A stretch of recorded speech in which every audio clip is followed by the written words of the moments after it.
अस्सलाम वालेकुम। पता है हम लोग बार बार क्यों लोगों से तोड़ दिए जाते हैं।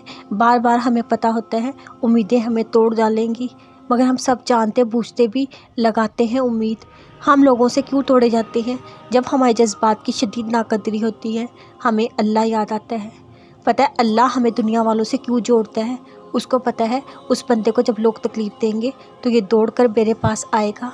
जैसे एक बच्चा, उसको जब कोई मारता है वो रोकर अपनी माँ के पास जाता है, उसकी माँ उसको चुप करवाती है।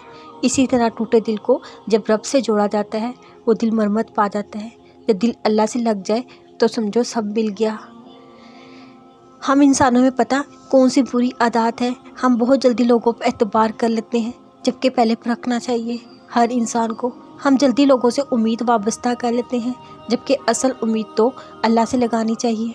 हम दूसरों को देखकर हसरत करने लग जाते हैं, हमें भी काश ये सब मिल जाए, जबकि अल्लाह ने हमें बहुत सी नेमतों से नवाजा है। हम लोग किसी को खुश देखकर माशाल्लाह तक नहीं कहते, जबकि अल्लाह ने हर किसी को खुशियों गमों के फिज़र से गुजारना होता है। फिर हम लोगों को चाहे ना आप लोगों की खुशी में खुश, गमों में उनके बराबर के गमगीन हों।